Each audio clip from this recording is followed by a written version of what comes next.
वृक्षामि परमार्थव। हे वत्स, तुम्हारी कथा अत्यंत प्रीति है, अतः इस कथा को मैं तुमसे कहता हूँ, उसे सुनो।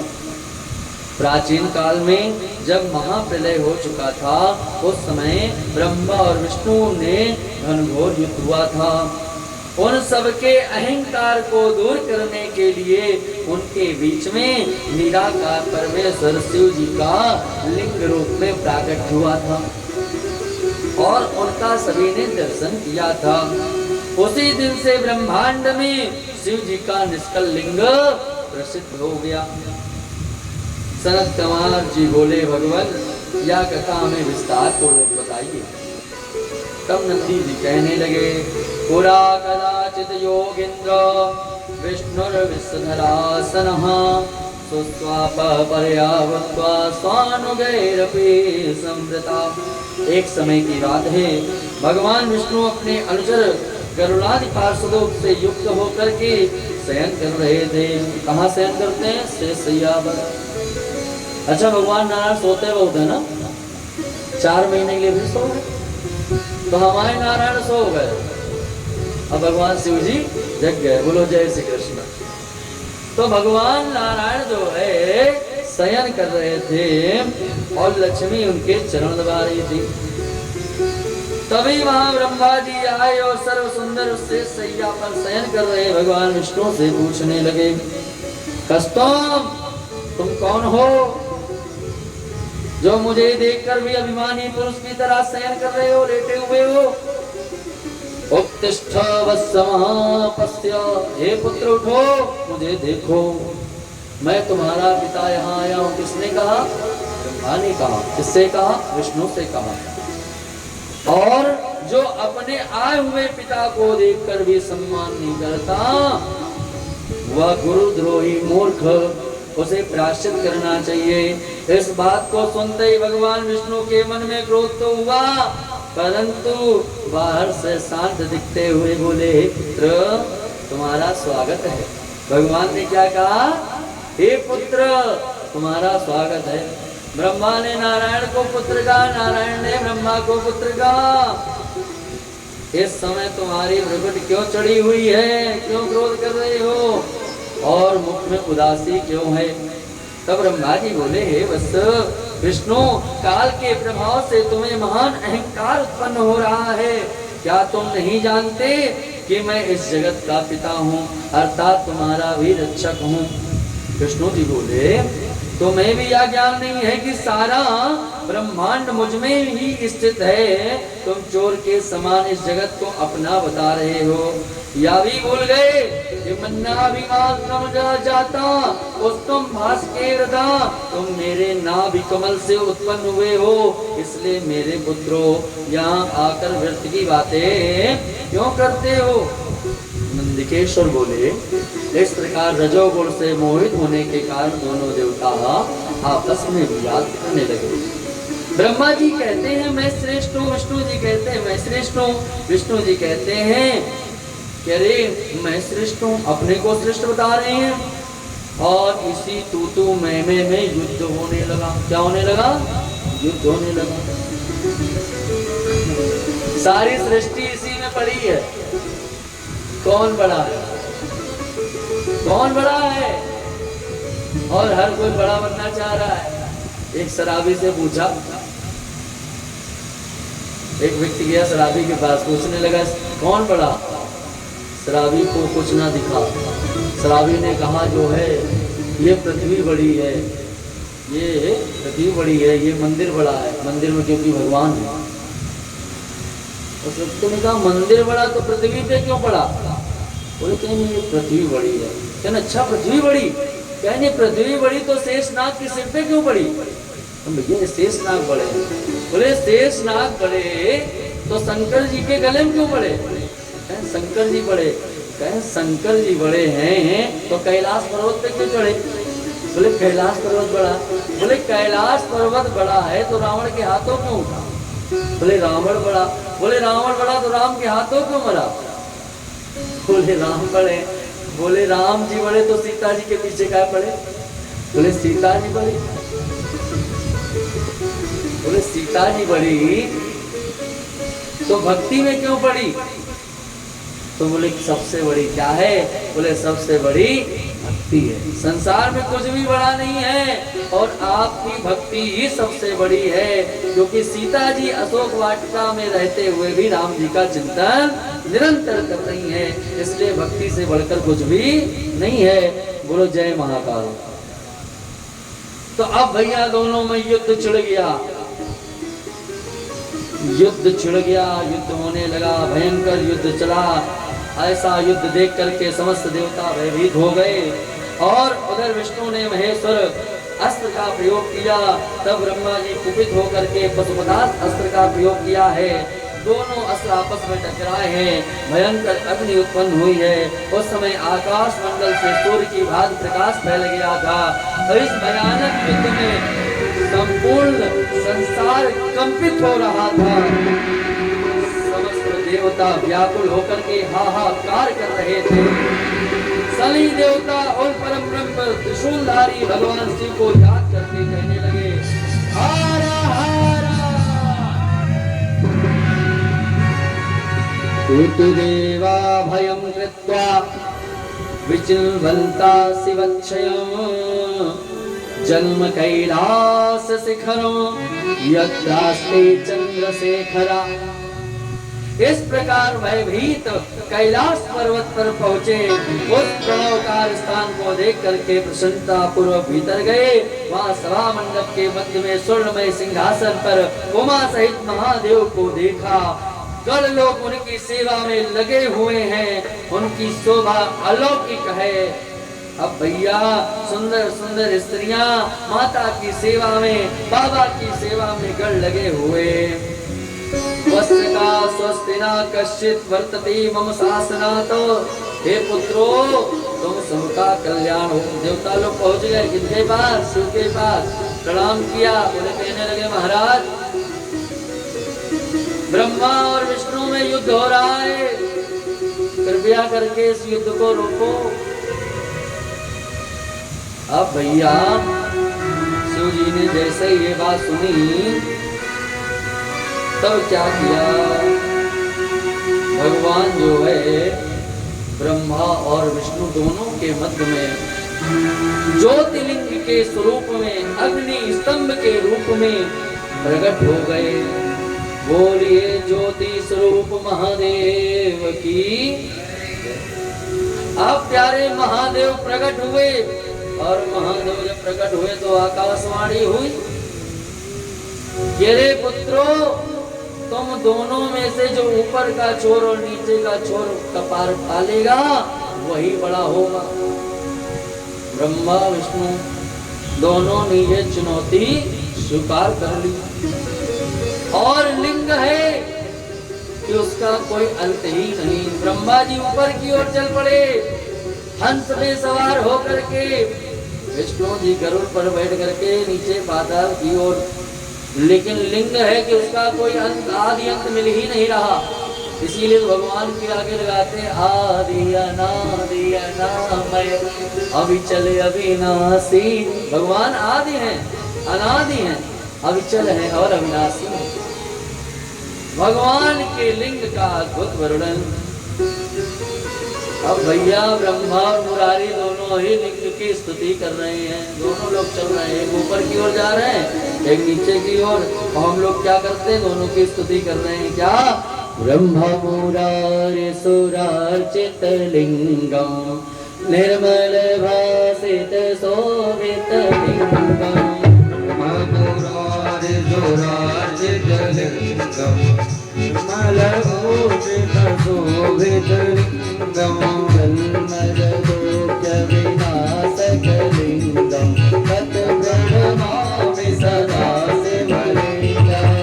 जन्मलोक निवासक लिंगम तत् प्रणमामि सदा शिवलिंगम।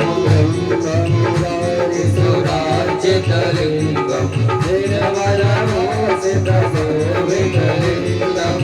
ब्रह्ममुरारी सुरार्चित लिंगम निर्मल भूषित शोभित लिंगम। जन्मज दुःख विनाशक लिंगम जन्मज दुःख विनाशक शिवलिङ्गं तत् प्रणमामि सदा शिवलिङ्गं तत् प्रणमामि सदा शिवलिङ्गं देवमुनि प्रवराजितलिङ्गं देवमुनि प्रवराजितलिङ्गं पावनान करुणाकरलिङ्गं पावनान करुणाकरलिङ्गं रावणदर्पविनाशकलिङ्गं रावणदर्पविनाशकलिङ्गं तत् प्रणमामि सदा शिवलिङ्गं तत् प्रणमामि सदा शिवलिङ्गं सर्वसुगन्धसुलेपितलिङ्गं भूतिविवर्धनकारणलिङ्गं सर्वसुगन्धसुलेपितलिङ्गं भूतिविवर्धनकारणलिङ्गं सिद्धसुरासुरवन्दितलिङ्गं तत् प्रणमामि सदा शिवलिङ्गं सिद्धसुरासुरवन्दितलिङ्गं तत् प्रणमामि सदा शिवलिङ्गं कनकमहामणिभूषितलिङ्गं मणिपतिवेष्टितशोभितलिङ्गं कनकमहामणिभूषितलिङ्गं मणिपतिवेष्टितशोभितलिङ्गं रज्जसुयज्ञविनाशकलिङ्गं तत् प्रणमामि सदा शिवलिङ्गं रज्जसुयज्ञविनाशकलिङ्गं तत् प्रणमामि सदा शिवलिङ्गं कुङ्कुमचन्दनलेपितलिङ्गं पङ्कजहारसुशोभितलिङ्गं कुङ्कुमचन्दनलेपितलिङ्गं पङ्कजहारसुशोभितलिङ्गं सञ्चितपापविनाशकलिङ्गं तत् प्रणमामि सदा शिवलिङ्गं सञ्चितपापविनाशकलिङ्गं तत् प्रणमामि सदा शिवलिङ्गं देवगणार्चितसेवितलिङ्गं देवगणार्चितसेवितलिङ्गं भावैर्भक्तिविदेवचलिङ्गं दिनकरकोटिप्रभाकरलिङ्गं तत् प्रणमामि सदा शिवलिङ्गं तत् प्रणमामि सदा शिवलिङ्गं अष्टदलोकरिवेष्टितलिङ्गं सर्वसमोत्तमकारणलिङ्गं अष्टदलोकरिवेष्टितलिङ्गं सर्वसमोत्तमकारणलिङ्गं अष्टदरिद्रविनाशकलिङ्गं तत् प्रणमामि सदा शिवलिङ्गं अष्टदरिद्रविनाशकलिङ्गं तत् प्रणमामि सदा शिवलिङ्गं सुरगुरुसुरवरपूजितलिङ्गं सुरवरपुष्पसदाचितलिङ्गं सुरगुरुसुरवरपूजितलिङ्गं सुरवरपुष्पसदाचितलिङ्गं परात्परं परमात्मकलिङ्गं तत् प्रणमामि सदा शिवलिङ्गं परात्परं परमात्मकलिङ्गं तत् प्रणमामि सदा शिवलिङ्गं ब्रह्ममुरारिसुराजितलिङ्गं निर्मलभासितशोभितलिङ्गं ब्रह्ममुरारिसुराजितलिङ्गं निर्मलभासितशोभितलिङ्गं जन्मजगोगनिनाशकलिङ्गं तत् प्रणमामि सदा शिवलिङ्गं जन्मजगोगविनाशकलिङ्गं तत् प्रणमामि सदा शिवलिङ्गं तत् प्रणमामि सदा शिवलिङ्गं प्रणमामि सदा शिवलिङ्गं तत् प्रणमामि सदा शिवलिङ्गं तत् प्रणमामि सदा शिवलिङ्गं दुराजितलिङ्गं निर्मलभासितशोभितलिङ्गं निर्मलभासितशोभितलिङ्गं तत् प्रणमामि सदा शिवलिङ्गं तत् प्रणमामि सदा शिवलिङ्गं तत् प्रणमामि सदा शिवलिङ्गं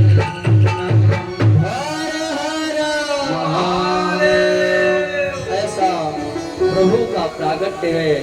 ब्रह्मा मुरारी सभी उनकी स्तुति करते हैं। निर्मल है और सुंदर भाषित होने वाला, जन्म और दुख, जन्म और मरण दोनों के दुख का निवारण करने वाला ऐसा भगवान सदाशिव का लिंग है। देवता मुनि जिनकी स्तुति करते हैं वे करुणा के सागर लिंग स्वरूप में हम सभी की ऊपर कृपा करें। सर्व सुगंधित हैं और सुलेपित चंदन लगा हुआ है। ऐसे शिवलिंग को हम सभी लोग प्रणाम करते हैं।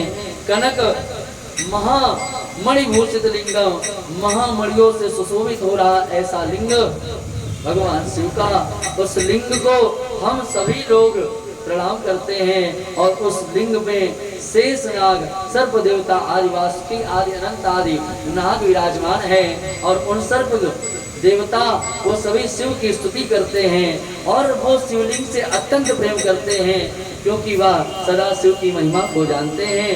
देवता लोग, गण लोग, सभी लोगों से सेवित वह भगवान शिव, उन शिव को हम सभी लोग बार बार प्रणाम करते हैं। सूर्य चंद्रमा जिनके नेत्र हैं, ऐसे भगवान शिव, उन सभी उनको हम प्रणाम करते हैं लिंग स्वरूप में। किस स्वरूप में? लिंग स्वरूप में, जो गुरुओं द्वारा, देवताओं द्वारा पूजित हैं। ऐसे भगवान शिव जिनका पुष्प के श्रृंगार करने मात्र से प्रसन्न हो जाते हैं। और कितने दयालु, कितने करुणा निधान हैं। कुछ भी चढ़ाने की आवश्यकता नहीं। यदि श्रद्धा पूर्वक, भाव पूर्वक, भक्ति पूर्वक आप एक लोटा जल चढ़ाते हैं तो उससे भी वह रीझ जाया करते हैं। वह भी नहीं चढ़ाते तो भगवान शिवालय के दर्शन कर लेते हैं। शिव जी के मंदिर जाने मात्र से शिव जी प्रसन्न हो जाया करते हैं। इनसे ज्यादा कोई दयालु है? हमको तो नहीं मिला, आप लोगों को मिले तो बताना। बोलो हर हर महादेव। तो परमात्मा शिव से बड़ा कोई दयालु नहीं। इतने करुणा निधान, इतने दया के सागर, ऐसे भगवान शिव का हम सभी वंदन करते हैं, चिंतन करते हैं। ब्रह्मा विष्णु दोनों खोज में लगे हुए हैं, लेकिन उन्हें कहीं भी अंत नहीं मिल रहा है। इसलिए ब्रह्मा जी ऊपर आकाश मंडल में होते हुए अत्यंत सप्तपुरियों में सप्तलोक पहुंच गए। सप्तलोक के ऊपर भी पहुंच गए। सबसे ऊपर है सप्तलोक, और उस सप्तलोक में पहुंच करके भी ब्रह्मा जी को उस लिंग का पार,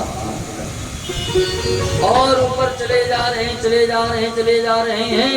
लेकिन जब कुछ ना मिला तब क्या देखा कि एक केतकी का पुष्प गिरा चला आ रहा है भूमि की तरफ, पृथ्वी की तरफ आ रहा है। उस पुष्प को देख करके ब्रह्मा जी ने कहा, अरे पुष्प रुको।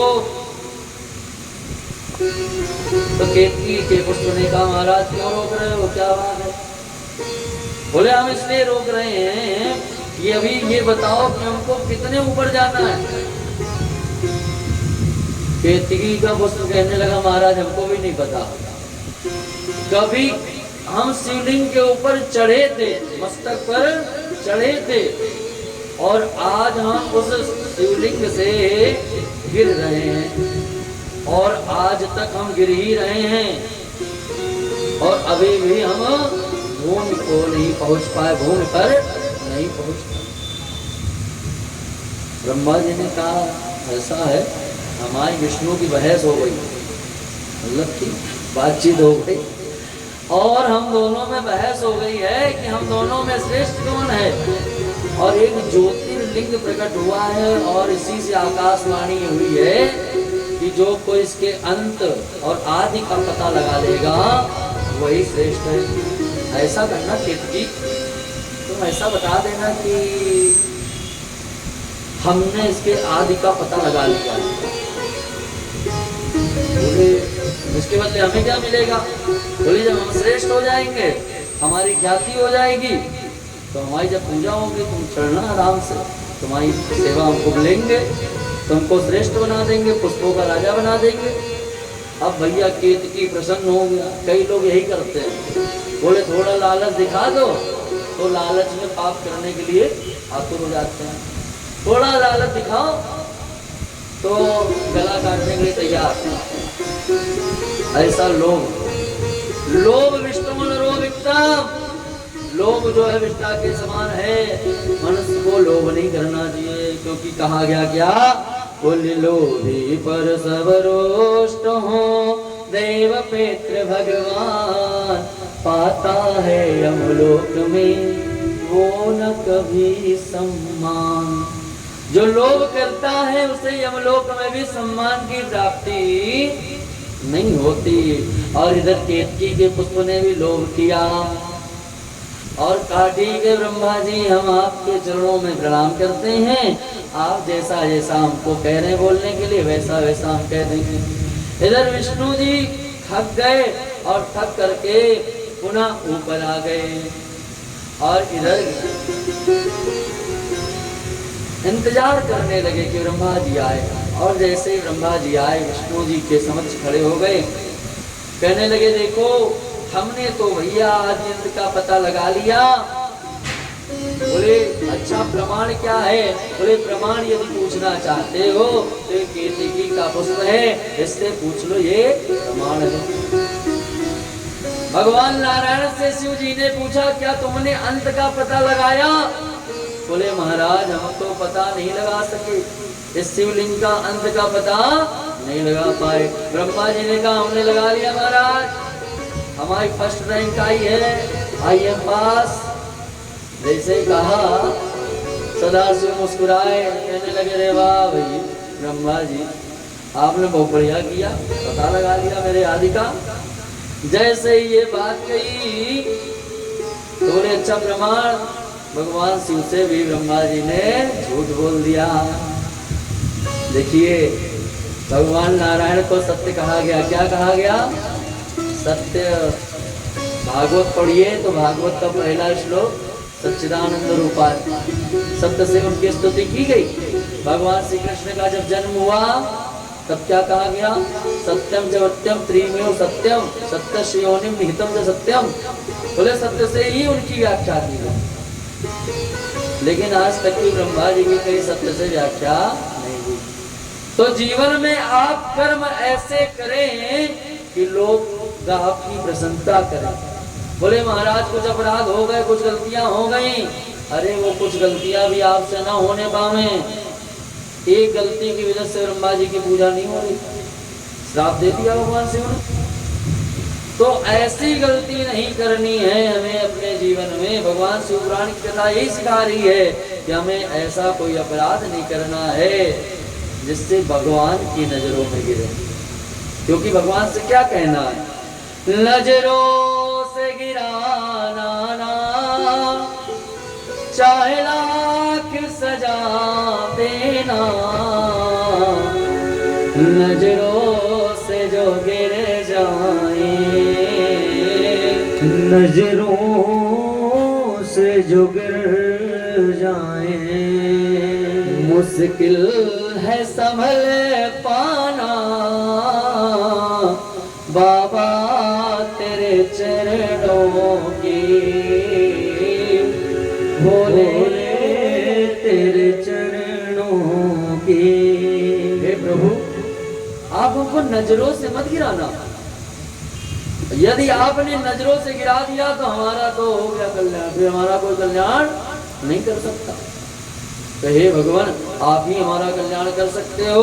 अब ब्रह्मा जी ने जो है झूठ बोल दिया और केतकी के पुष्प से भी गवाही दिलवा दी। बोले तुम भी बोलो। बोले हाँ महाराज ये आदि तक पहुंचे थे, हम चढ़े थे तो ये हमको लेकर के आए गवाही देने के लिए। और जैसे ऐसे बात सुनी भगवान शिव ने केतकी के पुष्प को भी श्राप दे दिया। अरे केतकी के पुष्प तुम मेरी पूजा में तुम्हें नहीं चढ़ाया जाएगा, और कोई यदि केतकी का पुष्प मेरी पूजा में चढ़ा देगा तो उसके जन्म जन्मांतर कर्म कर्मांतर युग युगांतर के किए गए जो संचित पुण्य हैं वह सब नष्ट हो जाएंगे, सब व्यर्थ हो जाएंगे। इसलिए केतकी का पुष्प शिवलिंग पे नहीं चढ़ाना चाहिए। ब्रह्मा जी को भी भगवान शिव ने कहा जाओ तुम्हारी कहीं पूजा नहीं होगी। कलयुग में ब्रह्मा के पुत्र ब्राह्मण भी पतित होंगे, निकृष्ट होंगे और उनके भी दयालुता करुणा का भाव नहीं रह जाएगा। वेद मार्ग को ना जानने वाले, संध्या वंदन ना करने वाले कुपित हो जाएंगे, दयालु नहीं होंगे और वह पथभ्रष्ट ब्राह्मण होंगे। ब्रह्मा को श्राप दे दिया। ब्रह्मा जी ने श्राप को स्वीकार किया, नारायण को आशीर्वाद दिया। भोलेनाथ ने कि तुम्हारी पूजा सर्वत्र होगी, तुम्हारे अवतार अनेक होंगे, वो कभी राम बन के, वो कभी श्याम बन के तुम्हारे अवतार होते रहेंगे। इसलिए हे नारायण, तुम सदा वंदनीय होगे, सदा पूजनीय होगे, सदा स्मरणीय होगे और तुम्हारा ही अनुसरण लोग करेंगे। अब भैया इतना नारायण को आशीर्वाद प्राप्त हुआ, इसलिए जीवन में सफलता मिले या विफलता, कोई भी काम मिले, उस मार्ग पर चल के हमें सत्य का आचरण ही करना है। ये मान लीजिए, यदि आप गलत आचरण करते हैं तो आप ये मत सोचिएगा कि हम गलत करके, होशियारी करके, चालाकी करके अच्छे से रह लेंगे, प्रसन्न रह लेंगे। अगर आप चालाकी कर रहे हैं, क्योंकि सबके कर्मों का हिसाब परमात्मा के पास है। बोले उसकी डायरी बहुत बड़ी, हर एक व्यक्ति का हिसाब है, पता नहीं कितनी बड़ी डायरी होगी। क्या प्रभु की लीला है। हमारा लोगों का कंप्यूटर बनाया, मनुष्य ने क्या बनाया? कंप्यूटर। लेकिन भगवान ने जो बना दिया उसका कोई पार। मनुष्य को किसने बनाया? भगवान ने। जीवों को किसने बनाया? भगवान ने। संसार को स्थावर, जंगम, स्वेदक, अंडक, उद्भिद, जरायु, ये सब जो 4 प्रकार की योनियां हैं, किसने बनाई? परमात्मा ने। लेकिन भगवान ने सब कुछ बनाया तो भगवान की सृष्टि कितनी सुंदर है। हवा चल रही, सुंदर, सुख की प्राप्ति हो रही, गर्मी लग रही हो, खूब हवा बढ़िया चल रही, सुख की प्राप्ति हो जाती है। उसी प्रकार परमात्मा की प्राप्ति के लिए जब हमारे आत्मा में, हमारे हृदय में दुख होगा और हम भगवान की भक्ति करेंगे और कहीं हमारे शरीर में ऊर्जा आने लगी, हृदय में चेतना आने लगी, तो उस दिन हम मान लेंगे कि हमारी भक्ति सफल होने लगी।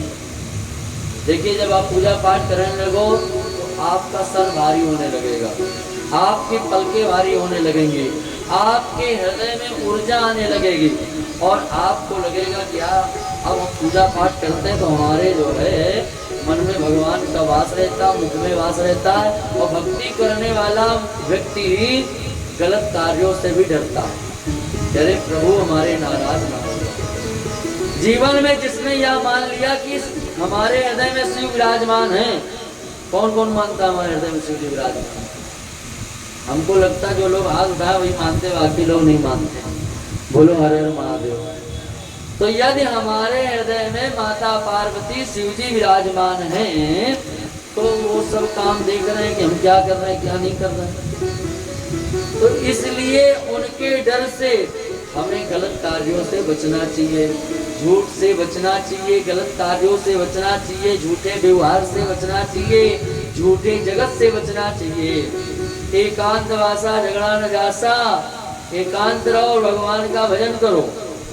देखिए, मतलब कहने का तात्पर्य नहीं कि आप एकांत हो जाओ, संन्यास ले लो, ये नहीं कह रहे हैं हम। कहने का मतलब ये है कि एकांत में रह करके कुछ देर भगवान की शक्ति का अनुभव करो। अनुभव करोगे, अनुभव कैसे करोगे? जब आसन लगा करके बैठोगे, उनके नाम का, ओम का उच्चारण करोगे, ओम का उच्चारण करके नेत्र बंद करके शिव का ध्यान करोगे, ज्योति स्वरूप में ध्यान करोगे, निराकार स्वरूप में ध्यान करोगे, लिंग स्वरूप में ध्यान करोगे, विग्रह स्वरूप में ध्यान करोगे, किसी ना किसी स्वरूप में जब यदि आप ध्यान करेंगे, ये क्रिया प्रतिदिन करेंगे, एक दिन करने से नहीं होगा। जब आप महीने भर, 2 महीने, 3 महीने, साल भर, 2 साल आप ये क्रिया करेंगे, देखिएगा आपके शरीर की ऊर्जा कितनी हो जाएगी। फिर आपके कहे हुए वाक्य कभी झूठे नहीं होंगे, कभी मिथ्या नहीं होंगे। आप जो भी बोल देंगे वह सत्य हो जाएगा।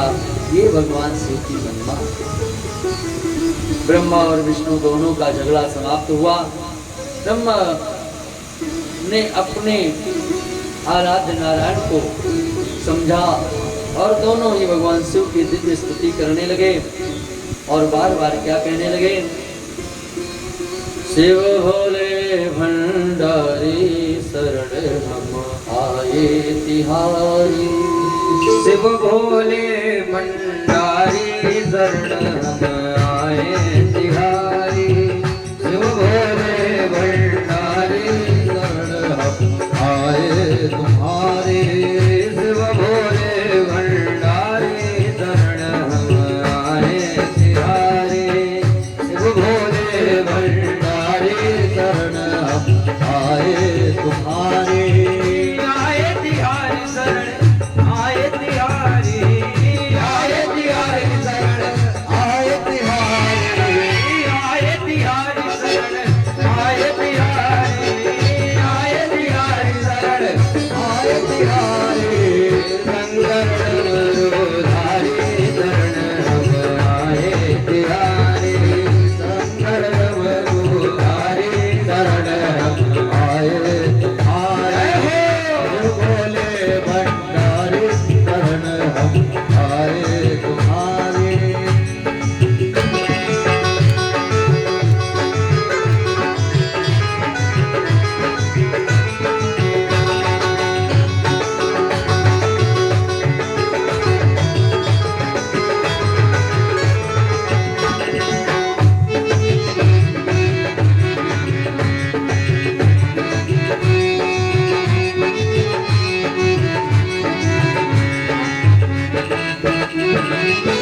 बाघांबर तेरे अंग पर सोए बाघांबर तेरे अंग पर सोए बाघांबर तेरे अंग पर सोए बाघांबर तेरे अंग पर सोए हाथ में सोलन भारी शरण हम आए तिहारी हाथ में सोलन भारी शरण हम आए तुम्हारे शिव भोला भंडारी शरण हम आए तिहारी शिव भोला भंडारी शरण हम आए तिहारी जय हो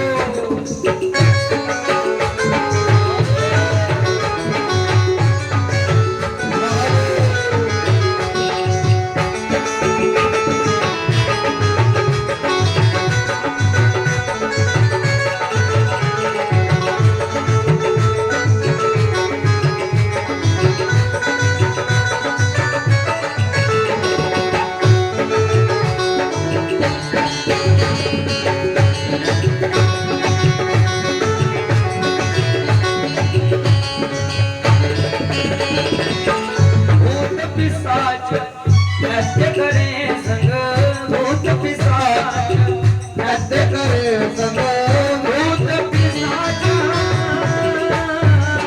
नृत्य करे संग भूत पिशाच नृत्य करे संग भूत पिशाच नृत्य करे संग भूत पिशाच नृत्य करे संग हो नाचे दे तारी शरण हम आए तिहारी नाच मेरे लागे शरण आए तिहारी शिव भोला भंडारी शरण हम आए तिहारी शिव भोला भंडारी शरण हम आए तिहारी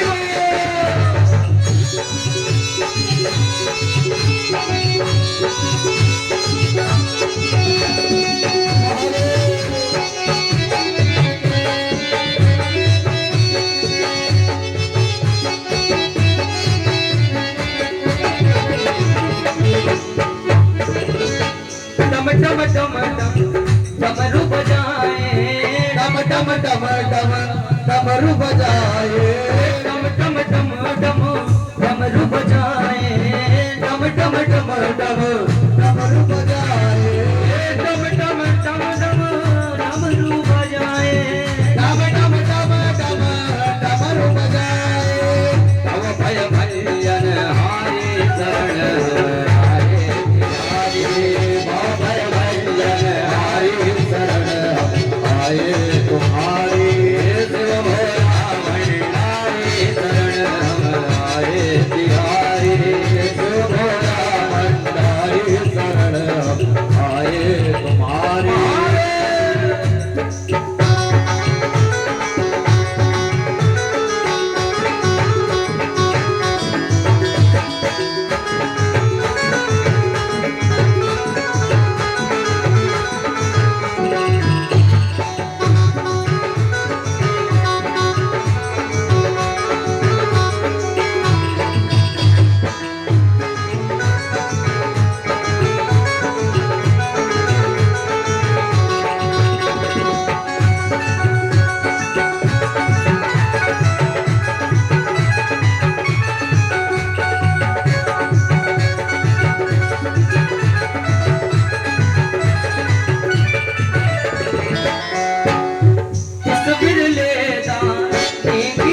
खुशहाली शरण आए तुम्हारी, मानवता हमारी शरण आए तुम्हारी।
शंकर भगवान की जय हो। श्री राधे। नमो निष्कल रूपाय नमो निष्कल तेज से नमो सगलनाथाय नमस्ते सगलात्मनि। ब्रह्मा व विष्णु प्रभु आप निष्कल स्वरूप हैं, आपको नमस्कार है। दोनों ने भगवान को प्रणाम किया। ए मुक्ता स भगवा स्वेन्धारधीयत, भगवान को बार बार प्रणाम किया और महादेव की बार बार जय जयकार की। उसी समय में इस जगत में शिवलिंग का पूजन प्रसिद्ध हो गया और उस लिंग वेदी के रूप में महादेवी जगत जननी पार्वती तथा लिंग रूप में साक्षात परमेश्वर महादेव विराजमान है। लिंग वेदी महादेवी लिंगम साक्षात महेश्वरा। सूर्य जी कहते हैं, सौनक जी, जो ब्राह्मण शिवलिंग के समक्ष या लिंग के आख्यान प्रतिदिन पढ़ता है वह सुनता है, सायाति शिवताम प्रो, वह शिवत्व को प्राप्त कर लेता है, इसमें संशय नहीं है। कथम लिंगम प्रतिष्ठाप्य कथम वा तस्य लक्षणं कथम वा तत्संभर्यच्च देशो काले च केनहि। हे सूर्य जी, शिवलिंग की स्थापना कैसे करनी चाहिए, किस स्थान पे करनी चाहिए और तथा किस समय और किस देश में करनी चाहिए। सूर्य जी बोले, महर्षियों, मैं तुम लोगों के इस विषय का वर्णन करता हूँ, ध्यान देकर के सुनो। शुभ और अनुकूल समय में किसी पूर्ण तीर्थ में अथवा जलाशय में के तट पर जहाँ नित्य भगवान का पूजन हो, ऐसे स्थान पर विधि पूर्वक लिंग की प्रतिष्ठा करनी चाहिए। पार्थिव द्रव्य से, जलमय द्रव्य से अथवा तेज पदार्थ से अपनी रुचि के अनुसार कल्पोक्त लक्षणों से युक्त शिवलिंग का निर्माण करना चाहिए और शिवलिंग के उपासकों को भगवान शिव की स्थापना करा करके शिव मंदिर का निर्माण करवाना चाहिए। और जो चरलिंग है और अचरलिंग उनकी प्रतिष्ठा करनी चाहिए। जो चरलिंग है उनकी प्रतिष्ठा कर देनी चाहिए और अचरलिंग की प्रतिष्ठा नहीं करनी चाहिए। स्थूल शिवलिंग का तथा विग्रह अच्छा माना जाता है। प्रथम स्थूल दिव्यो लिंगम लोहाद्विकृतम, सर्वप्रथम मिट्टी अथवा लोहा धातुओं से लिंग का निर्माण करें। फिर जिस धातु के द्वारा लिंग निर्मित हो उसी धातु का उसका सिंहासन भी यानी कि अर्घा का निर्माण कराना चाहिए। स्थावर लिंग की विशेषता है, जिस द्रव्य से शिवलिंग का निर्माण हो उसी से उसका पीठ बनवावे और उसी से शिव परिवार का भी निर्माण करवाना चाहिए। इससे शिव प्रसन्न होते हैं और अपने भक्तों को जो शिव मंदिर एवं शिवलिंग का निर्माण करते हैं या अथवा अपने घर में शिव के स्वरूप का अपने घर में स्थापना करते हैं या उनका चिंतन करते हैं, ऐसे भक्त भगवान को अत्यधिक प्रिय होते हैं। कलो युगे विशेषण फल सिद्धस्तु कर्मणा, विशेष करके इस कलयुग में कर्म के अनुसार ही फल की सिद्धि होती है। यदि कोई भी मनुष्य कर्म द्वारा मनसा वाचा कर्मणा मन से, वचन से अथवा कर्म से भगवान का चिंतन करता है, मनन करता है। देखिए, शिवलिंग का निर्माण नहीं भी करा सकते, क्योंकि मंदिर बनवाना कोई छोटी मोटी बात नहीं है, लेकिन शिव मंदिर का मन में चिंतन तो कर ही सकते हैं, क्योंकि कलयुग में कहा गया है कि मन के द्वारा किए गए पाप नहीं लगते हैं, मन के द्वारा किए गए पाप नहीं लगते हैं, लेकिन मन के द्वारा किया गया पुण्य तत्काल लगता है। मन में यदि आपने सोच लिया कि हमने 100 लोगों के लिए पूरी सब्जी बंटवा दी, मन में सोच लिया कि पूरी बट रही है, सब्जी बन गई हो, बट रही, तत्काल लोग पूछे, लोग खा रहे हैं, उसका पुण्य आपको मिल गया। मन से आपने सोच लिया सोमनाथ के दर्शन कर लिए, वैद्यनाथ के दर्शन कर लिए, तीर्थों के दर्शन कर लिए, मन से आप जा रहे हैं। सबसे गतिमान कौन है? मन, है ना। और मन से ही यदि आपने भगवान का पूजन कर लिया तो भगवान उससे ही प्रसन्न। रत्नै कल्पित मासनम हिम जले स्नानम च दिव्यांबरम नाना रत्न विभूषितम मृगमदामोदांकितम चंदनम जाति चंपक बिल्वपत्रस्तम पुष्पम च धूपम तथा दीपम देवदयानि देवस्पते हृत कल्पितम रहियताम। बोले मन से भी की गई पूजा स्वीकार कर लेते हैं भगवान।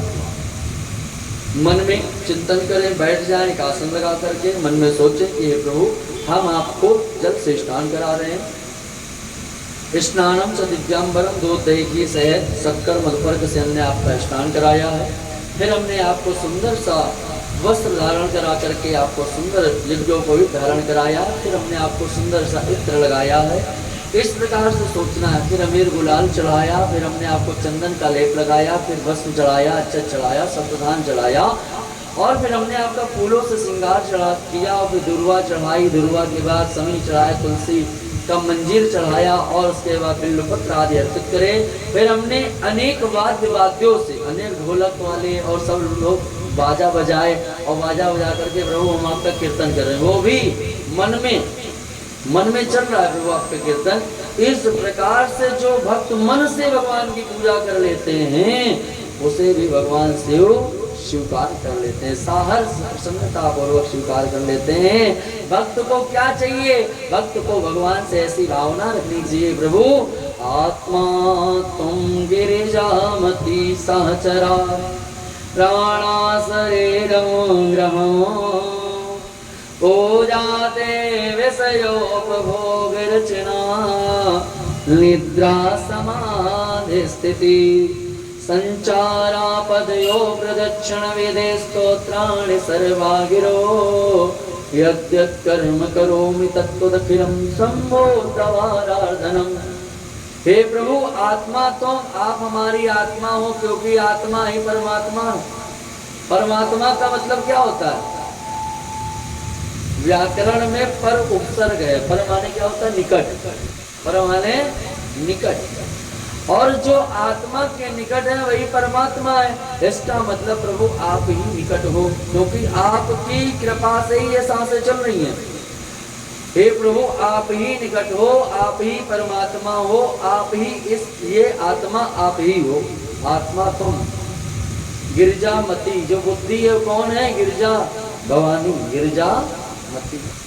आत्मा तुम गिरजामती सहचरम, दोनों साथ में। प्राणा शरीरम ग्रहम, और जो ये पूजा पाठ क्या है? बोले ये सब विषय है, भोग है। पूजा थे जो हम विषय करें ना, कोई चीज का भोग करें तो आप समझ लेना ये पूजा कर रहे हैं। जैसे अगर हमने पूरी सब्जी खाई तो आप ये मत समझना कि हम खा रहे हैं, आप ये समझ लेना कि आप सबका भोग लगा रहे हैं, क्योंकि आप तो हमारे हृदय में विराजमान हो ना। पूजा देव भोग रचना।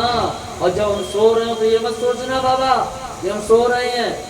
निद्रा समाधि स्थिति, हम निद्रा में और आपके लिए समाधि लगाए हुए हैं।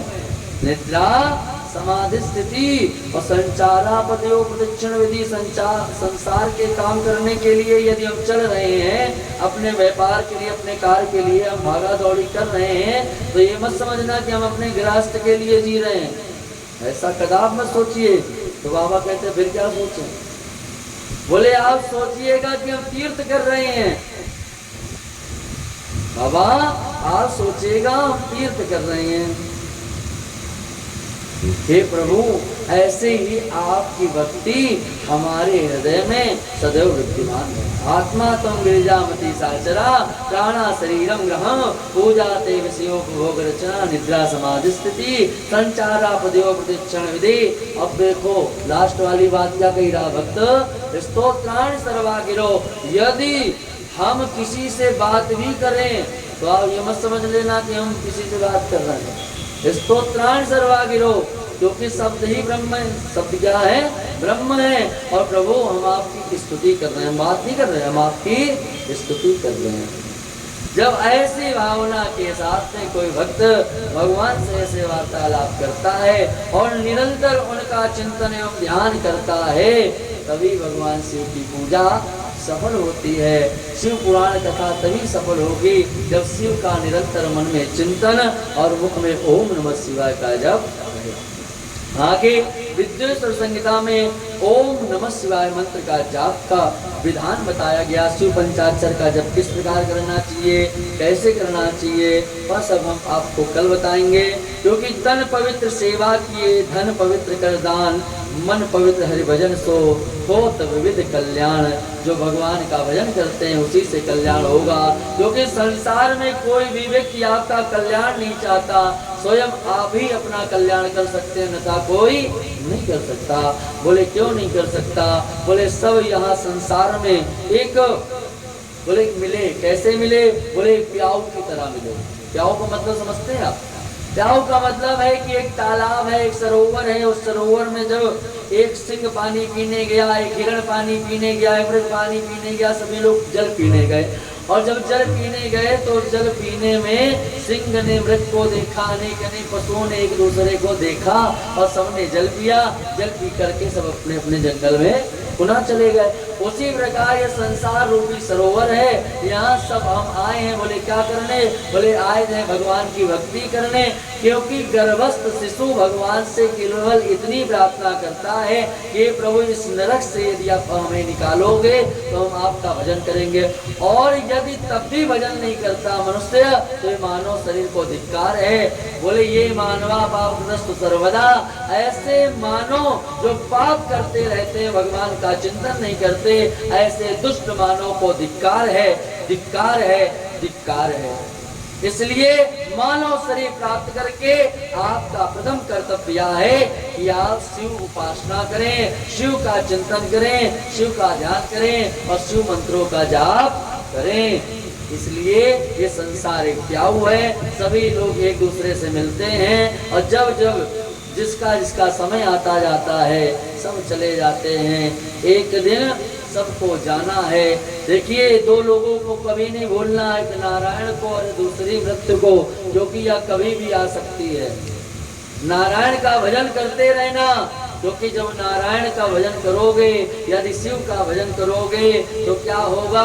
बोले जब अंत समय आएंगे तो भगवान से यही प्रार्थना करना कि प्रभु आपका नाम मुख में हो। क्या हो? नाम मुख में हो। क्योंकि जन्म जन्म मुनि जतन कराई, ओ अंत राम कही आवत नाही। जन्म जन्मांतर मनुष्य यतन करता फिर भी राम नाम मुख से निकलता नहीं। इसलिए बड़े भाग्य से ये अवसर प्राप्त हुआ है, 7 दिन का मिला है। आप लोग दिन भर तो अपने अपने कामों में लगे रहते हो, थोड़ा अवसर प्राप्त होता होगा पूजा पाठ का, लेकिन ये 7 दिवस जो है 3-4 घंटे रोज मिले आपको पूजा करने के लिए। और